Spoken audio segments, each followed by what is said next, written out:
landed, I think, already hour and a half ago. So you have to go from one terminal to another, and I got on train, and I think, it's kind of terminal four. I was in terminal five, so it's 5, 4, 3, 2, and then the train goes to Stockholm. But you can just go from terminal to terminal without buying a ticket or anything.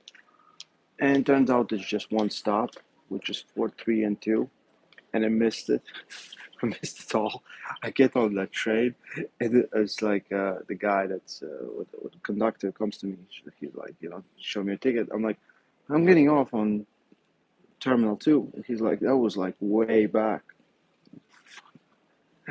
But they were really, really nice, and they allowed me just to go to Stockholm, get on the next train, and straight away go back free of charge, just because I'm a dumb F.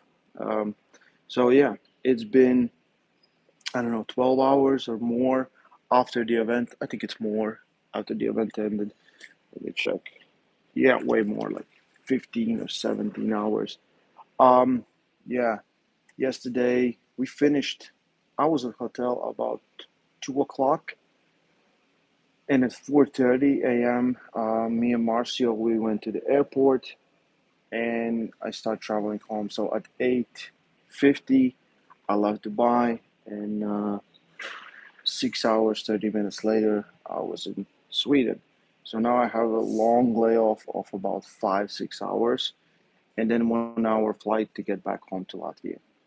So been sleeping, slept on a plane. It was, not a lot of people, not crowded. I had a whole row for myself. So I don't feel terrible, but I don't feel really good. But yeah, I wanted to see what's the tone, after match. How do you guys feel? Because I see a lot of things happening online, and it's usual weird stuff where people are kind of defending Devon and trying to get like, but this and that, and where Devon is not defending himself, like the stronger guy, the better guy won. That's it, you know. Yeah, I don't know. Like a lot of people reached out, said like they like the commentary and everything else. I think I was really nervous, and I don't know. It was hard for me to find the right words. English is not my first language, so I think but I think me and Neil, we kind of worked out. He did his thing, I did my thing, and it's in the end, I think it was not a bad experience for the viewers. At least I hope so. Um, yeah, I wanted matches to be more competitive. Let's be honest. I don't know how serious injury he is, but he is injured. He got something pulled on that second round. You can see it by everything. You can see it by the tone and everything, how everything changed. So yeah, it is what it is. I really don't think if I still think Levin would smash him. So there's a funny story, and I can tell you that. So if you've been to WAF World Championships, you know that Levin's nickname was Too Strong. And there was one year where I think Axel came up with it. He's like, Levin, Too Strong, Saganashvili. And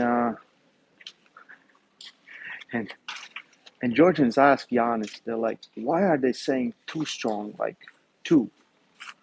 He's like, no, they're saying Too Strong. So now he's 3 strong. Let's be honest. He said he's 3 times stronger. I kind of believe him. That guy is on a different level.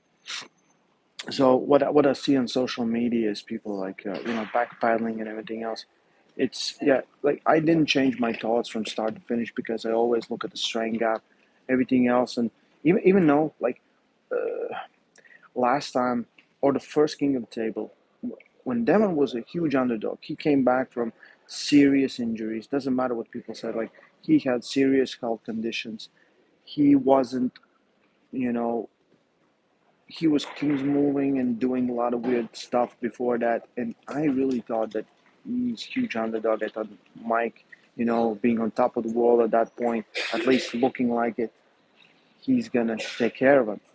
But I remember when Devin got here, talking with him, just being in his presence, I felt something, and I was like, oh, my thoughts are changing when it came closer to the event, and he did. And this time, we spoke with Neil, and Neil's like, how do you feel? I'm like, I don't feel the same. I don't feel like anything's changing. I'm like, I think Lemon, even though he got sick and he got on that IV drip for 2 or 3 days or anything else, yeah, I still think my thoughts didn't change there because I was looking for that miracle. Everyone was. Yeah. Ray, can you ask Bill and Neil Pickup if there's a way to change the classification so power to power, so matches are rigged, the power range class per side, the power measurement first. You cannot measure anything in arm wrestling. It doesn't work like that. The guys that are really close in strength lifts can be really far on table, and guys that are really far on strength lifts can be really close on table. Arm wrestling doesn't work like that. Was the like again Bill and Neil? How did Bill and Neil work into this picture? You know, um, it doesn't work like that. Arm wrestling is a weird one. So we don't have anything to measure our strength. It is just how you do on table against one opponent. So, okay, I want to talk about some things I see on the media. So I want to thank everyone who's already in the chat. I appreciate guys. And um, most likely, maybe there will be a fix. We'll see. But uh, I will join maybe for an hour. I'm going to be dead from the road. I don't know. I think Neil's leaving today also, but like at this time. Or maybe tomorrow. Eh. Um, Down ref is so biased. No, down ref did exactly what he was told to do. So if you look at the event, this was the first time when the referees look at the replay. In in almost every call, even in elbow falls, they went back and looked at the replay. So there was a lot of pressure on Bill to make correct calls, and I think he did. Like I haven't seen if he made any wrong call or everyone makes mistakes, but I think he did pretty damn good job, and he was checking with us all the time. He went to commentary booth. He's like, guys, did you saw something that I didn't see? We're like, no, it was fine. So you have to like, oh, the second ref, shut up. He wasn't biased. He just did his job. He called elbow fouls on everyone, and there was elbow fouls that they called. The one thing I really, for me, it's hard to understand is when you get a running foul. Uh, no, he didn't to you too. He made 4 wrong calls. No, my elbow came off the pad. But I think what they didn't see was Mazugir's elbow coming off the pad, so that kind of canceled it out. But weird for me is when you get running foul and then let's say a slip happens.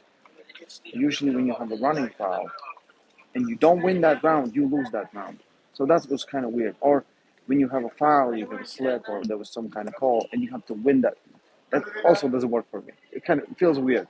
But I think everything kind of, it is how it is. Um, the top 10, top 20 of arm wrestling is very, through injuries. That's the thing I always, when guys are preparing and getting stronger and you're going 100% against someone else, you know,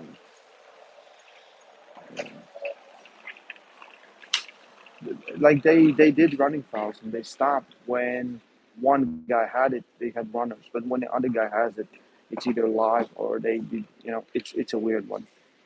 Um, I like Armwrestling rules. I'm 100% on Armwrestling rules. I think they do one of the best job on making matches longer, somewhat fair, But if one guy gets an elbow foul, there's always a chance you can just elbow foul yourself and match will be live, or you can go let the guy win and reset and things like that. So here they kind of work that line, and yeah, the rules they will never be perfect, you know. 7-11 match. another thing I keep like the comments and everything else. It's just like, wow, he's just bigger and he's heavier. That's why he won. It's bigger. He's bigger. He's bigger. He's bigger. Why does this matter? So you have to like, okay, I'll put it in context. I don't know if anyone who thinks like that is watching. Maybe just people who understand what they were fighting for. They were not fighting for who is um, who's the best guy at some weight. No, they were fighting who's the number one guy on the planet right now. And if you look back, it's imagine Floyd Mayweather. He says, "I am the best boxer alive," and Tyson Fury says, "Prove it, beat me." If Tyson Fury comes down to his weight, then again Mayweather beats him, and he's the best guy at that weight. But if he beats him when he's 180 kilos or whatever, then he's the best guy on the planet. So that is the difference. I don't know how does people do not understand. They're not like, well, they should have fought 110. I'm like, what? It's not what, like Devin doesn't want to be best at 110. He wanted to be best, the best. So it's kind of ridiculous. It's kind of ridiculous to me. People are, so looking for excuses where Devin is not looking for excuses. I feel like Devin came out, he's like, oh yeah, he's just too big for me. If I was this big, and no, he's like, I am how I am. He is how he is. We tried our best, and you know, there's a lot of trolleys going around. It was one comment from Titan. Ray, can strap be applied to weight for measuring the side pull and strength only to be used to a set range power class for equal match range area to prevent injuries like we saw? No, because then you're just looking at one aspect. You're looking at side pressure. But the arm wrestling is not just side pressure. Yeah, it's not. It's exactly. It's not Levin's problem. He is how he is. Devin tore something or pulled something in his bicep for sure. He was holding, and now I see it's in a splint. So, yeah. Never been at the airport, guys. Yeah, there's people walking around, looking at me like I'm a crazy guy. Yeah. It was a joke that I could complete. Where are you going to Sweden? Home. I'm not going anywhere. I'm just going home. Uh, I just have to wait here. As for the next year. Okay. I don't know nothing about next event. Zero matches to my knowledge. Um, it's supposed to be November or something like that. 11 versus Godzilla both include who's your man? 11. If you have any questions about it, just you have to understand. There's levels. There are levels in the sport. It's it's it's not even a question. It's strong but also explosive. It was too much for anyone, including Devon the trickster. Yeah, Devon. I think Devon did everything he could for that one. He tried his best. He absolutely. Godzilla is inhuman. He might be the man to side pressure Levin to the pad. You guys, again, you're going from one fantasy to another. It really is. I'm sorry, but you're going from one fantasy to another. Imagine the guys that took Godzilla or stopped Godzilla, and then yeah, it's not even worth discussion at this point. Everyone knows it. Godzilla knows it. You know, it's like he might. So you have to look at it like there's a practice with him and Dave Chafee where he pulls Dave for 20 minutes trying to pin him, and I think he didn't get a single pin. Dave is the one guy that is not known for his endurance. The strength gap sometimes is so big, you just cannot reach it.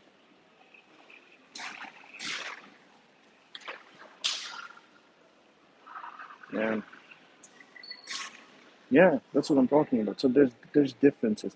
You kind of like, oh, this guy. It's like the same thing, You see a smaller guy beating someone else. Everyone's like, Giannis, you should pull this 19-kilo guy. You do need to understand, Giannis is elite 75-kilo puller, and that 15 or 20 kilos of muscle at elite level. there's no. It's not measurable. You know, we're in airport in Stockholm airport.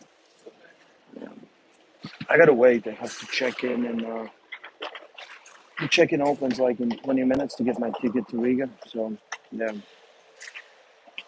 yeah. I think he got something. Devon got something on that first round for sure. He felt, but also I look back at almost every Lemon's match. First rounds is usually where he kind of gets to warm up, where he feels, and then he just comes in. Um, but there's guys that he still needs to beat. I think Gennady, I think Hermes is one of those. We need Kurdechi to bounce back and see where he goes. You know, there's a lot of guys. Ryan Bowen for sure. If I don't know how hot he will be when I slap him 3 times. But if yeah, Ryan Bowen crushes me, he's right there. And if I crush, no, when I crush Ryan Bowen, I fight for that super heavyweight title, which is, again, um, yeah, Silayev, Vitali, we'll see. I'm looking still at the rankings, and I still don't understand how you can put a guy behind when guy just beat you 3 times in the same event, when just, obliterated. For me, it doesn't matter. You lost, you have to lose that spot. You cannot stay on the same spot. And I saw like Vitali is number 2 and Silayev is number 3. For me, it's okay. A lot of things can happen, but it reflects what's happening right now. The ranking should reflect what's happening right now, not what might happen, not what you want to happen, but what it is right now. And right now, Vitali lost to Silayev. And we talk with Giannis, like everyone's pushing everyone around, uh, but Devin Vitali kind of stays on the same spots in most rankings. Yeah, it's a it's a weird one.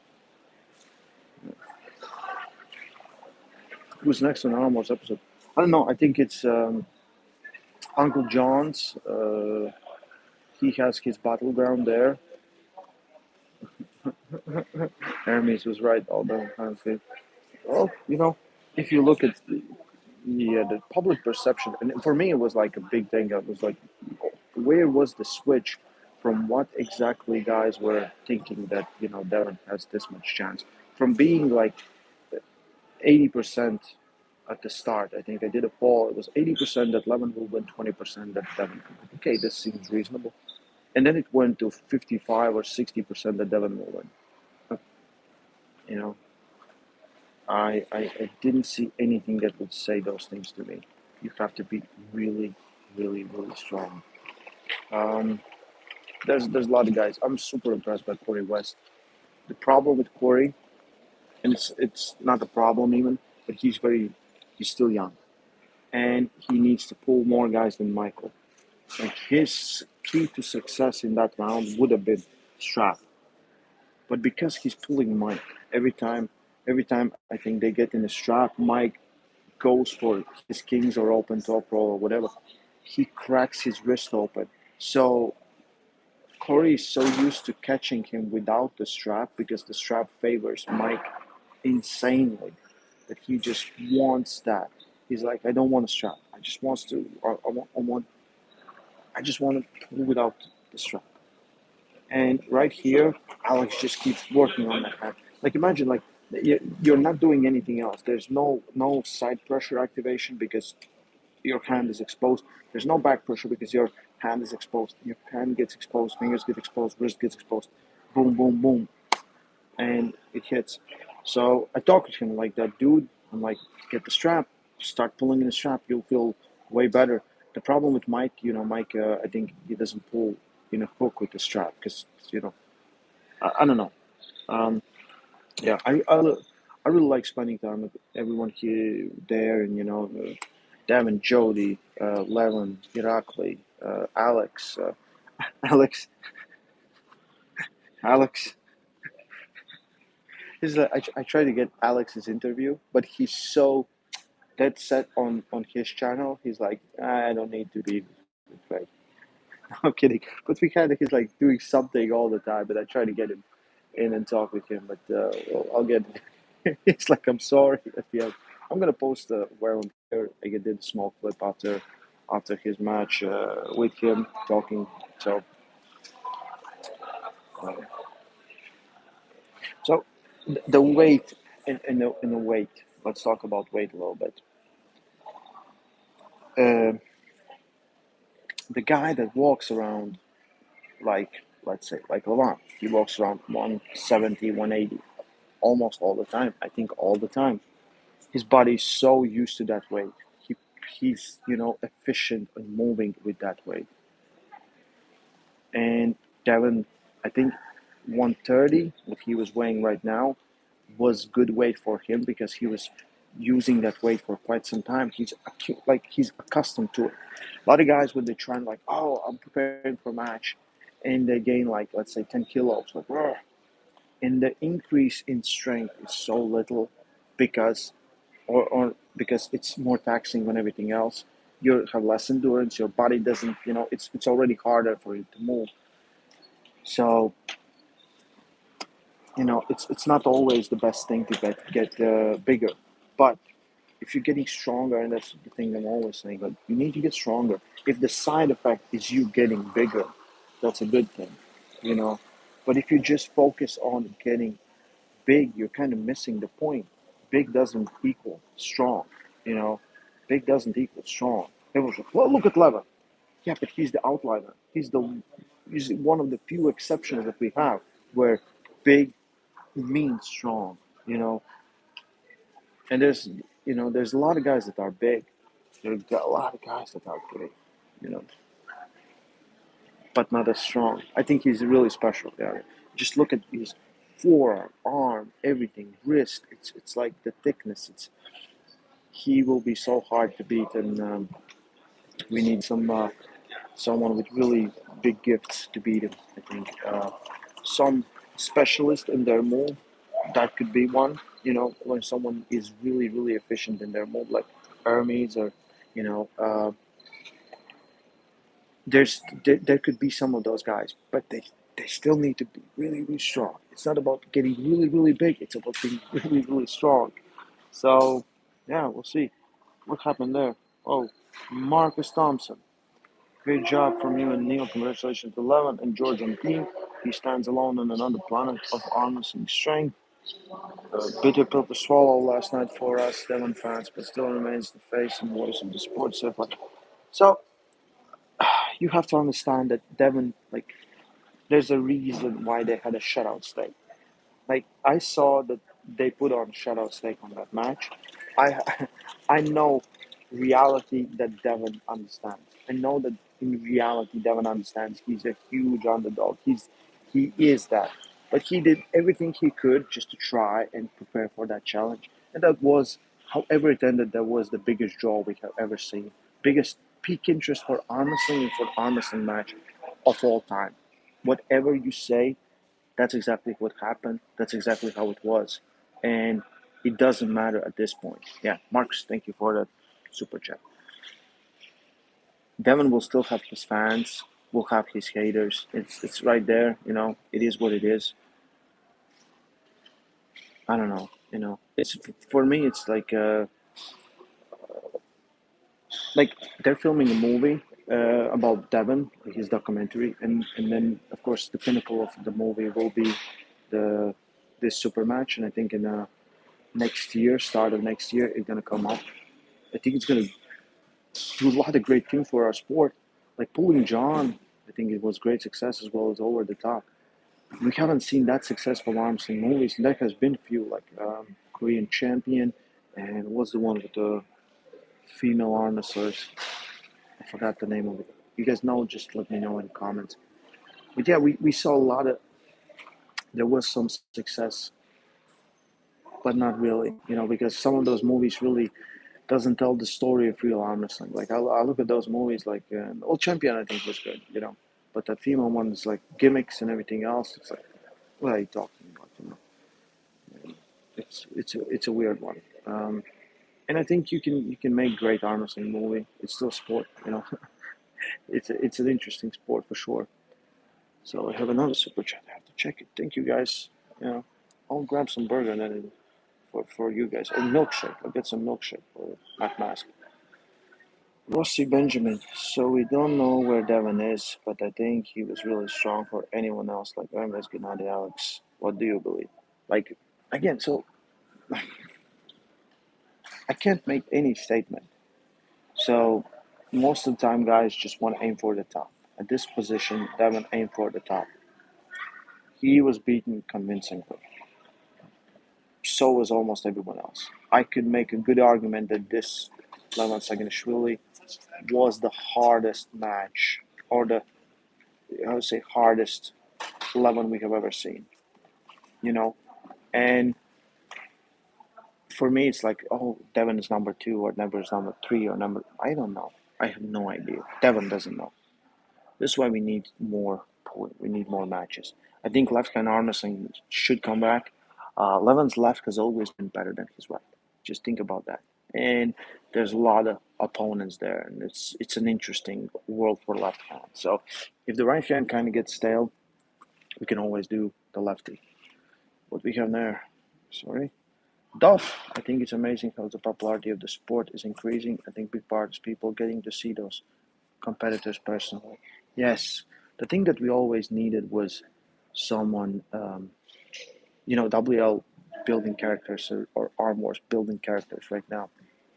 You know, um, I met so many fans there, and they're like, they watch the channel, or some of them like they saw you on Arm Wars, so it's pretty cool, and I think we're just going in that direction. Arm wrestling is coming like from the underground to a little bit more mainstream, but it's still kind of it's cool to arm wrestle. I think. Um, yeah.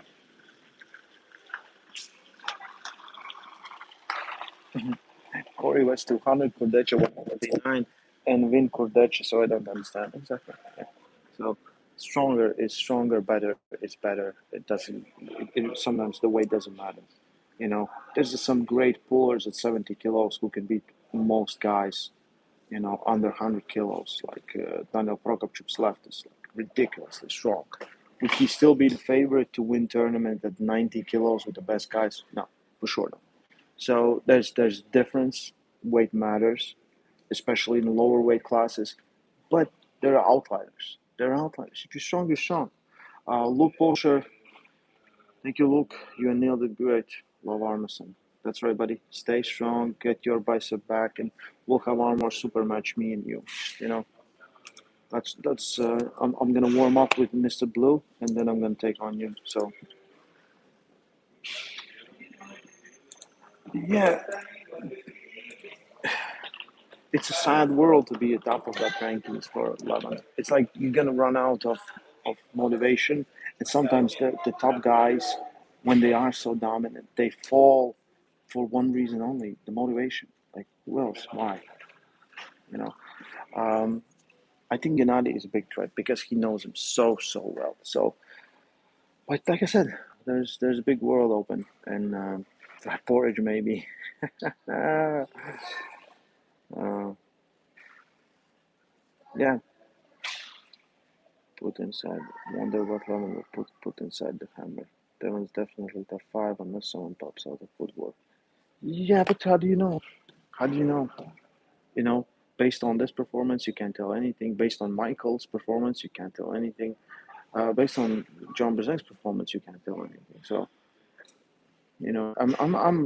I try to stay away from making big statements where I'm not sure. Like yesterday when I pulled up a video where I said at now I would say I'm 90% sure that Levin is the strongest arm wrestler we've ever seen. I think before that I would say it's Dennis, but the way that he beat everyone is a statement in itself.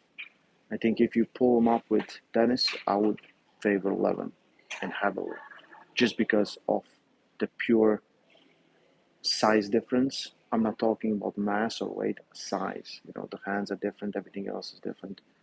Yeah, I'm gonna lean there, and I have really strong feelings about it. But it comes from data. It doesn't come from what I want. I don't care. Could I care less who is the strongest of all time? You know. Do you think there will be super heavyweight? Yeah, I think we need. I would say like if we look at like East versus West, 110 would be for me like 115. 115 would be very interesting because a lot of guys are right above there where they have to cut weight and they're walking around 112 kilos. Just why not? Just stay on 115, and that would be great class. And after that, maybe 140, depending on how many people. So it's good to make classes where if the people fit in those classes. If there's no one who goes in those classes, why make those classes? You know, we had this problem in Buff Armwrestling where they made women's classes from I think it was 80 kilos plus to 80, 90, and 90 plus, and then there's like three pullers there. Like, yeah, you some countries will get an extra champ, but you know, those champs will not feel proud of what they did because there's not enough people in those classes. For the super heavyweights, I guess so. But you need to understand that again, and I think it's they're fighting for who's the best on the planet. That's the thing, you know. That is the thing. Yeah. I think it's maybe top 20 guys. You know, wonder what Levin will put inside the hammer. Can you put something inside the hammer? I don't know. I don't know.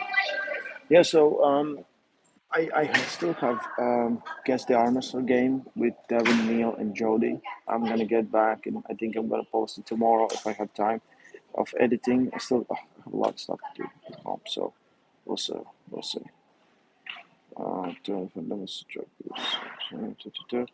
Devin was not nailed as juice. You say just wait. There's Devin has never been the big guy. He's pushing his body to the limits to get really big. You know, for me, it's like these athletes know exactly what they're doing. They know exactly what they're putting online, what they're trying to be, and they're trying to be the best. You know, and I was like, well, they should put at 110. Go and tell this to guy who wants to be number one. That is the difference. You know. Yeah. Oh, Martial pulled something in his forearm. All of West arm wrestlers got injured. He pulled something. He said he had no hand after the first round. I think he went too aggressively, and Irakli went the other route, and just that kind of happens. The same thing happened with Alex and Ryan Espy. So yeah, I don't know. I think Irakli looked really good. He did a great job against Marcio. There's a lot of matchups to make in under 100 and 110 kilo class, and where it would be very interesting, and all those guys are very hungry there. And I think Armstrong is great. We're doing great. Yeah. What up, John Stone? No, I don't think match would go on differently if Devin would get injured. It's so you have to understand this. When someone says like, "Well, this guy got injured. This is why the match." He couldn't. Yeah, he got injured for a reason, and reality is how it is. It's not like what would be if would be. Exactly how it is. You get injured because you went hard against someone who goes just as hard or maybe harder. You put everything behind that arm. And I think Devin was ready to break that arm. He was ready to, test his frame and everything else. Yeah.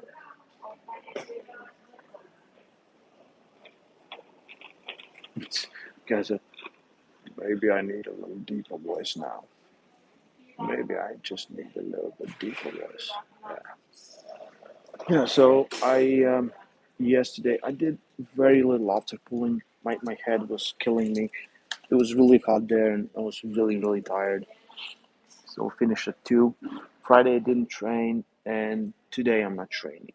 So tomorrow I'm getting back on my training schedule for Mr. Bowen, Ryan Bowen. Have you heard about him? And yeah, you can go on Stake Kings. I have shutout steak. We talk with Devin, and Devin's like, I don't know what happened there, but there's this shutout steak that I have to win just one round, and you will get your money double. So you should go there and check it out. Um, yeah, it's been a crazy few days in Dubai. I was absolutely I was honored to be there.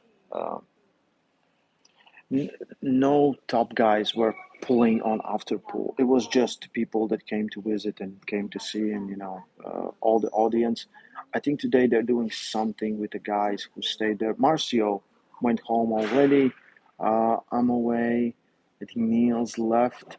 I think Devin will do some after pulling today in Binos or Strong Gym, something like that. So yeah, yeah. Shout out Steak Insult You. No, it takes away the pressure. The pressure is always if someone puts money on you, if someone is ready to risk their money because they have a belief in you, it puts extra pressure. For me, like, oh my God, there's no pressure now. You know, if everything goes wrong, I'm still gonna win that one round. So go there, put that shout out steak. It doesn't matter what. I'm really happy that I kind of put Ryan to do some training to feel better. He started running. I said I'm running, and I'm looking even in Dubai. I'm like the guys. I'm like guys like you look bigger, and I'm like I'm the same and a little bit smaller than I was. I'm like you look nice, and I lost a little bit of the belly fat and I'm gonna go back and I'm gonna continue running, getting back training. My arms yesterday they didn't feel that good. I've been pulling. I pulled on Wednesday with Neil. I pulled with Thursday with Kirsten. Trained all those days, and then Friday off. And yesterday was kind of itchy when they kind of try to get tighter. And now, now I feel really good. I can't wait to get back to training. It's just one only thing I really want now. Train. Um, I got some ideas, I got some plans. I talk to people. A lot of support. Hard to hard to express how much support I got from everyone for this match, and I mean everyone. I don't know what Riot is doing. Everyone. It's pretty damn ridiculous. It's pretty damn ridiculous. I feel like I'm not just fighting for myself now. I'm fighting for the whole arm wrestling world. Hashtag get forward. Yeah. Um. I don't know. I don't know. It's been yeah. Okay. So good shit. But yeah, guys, I'm doing next live, and you guys should pull in. I need a suit because I got there and I had my shirt and everything, and I had like just you know just these shoes. And James from Armor was just like, what are those? I'm like, no one's gonna see me. I'm staying away from camera. Just leave me alone. Um, yeah. um, how do you feel face next legacy hammer holder? Well, if I beat him before he becomes what he becomes. It's you know, then I can hide and still I'll always say that I beat him. Remember? You know, you know. Um, yeah. Okay, guys, I want to thanks everyone who tuned in. I just wanted to, spend some time here talking, and yeah, I'm happy to get back home. I'm tired. This weekend was great for arm wrestling. We have so like the peak of interest has never been higher. You know, yeah. Okay, guys, stay strong. Love arm wrestling. I I need to figure out what the Engin Thursday is doing there. Uh, cheers, guys.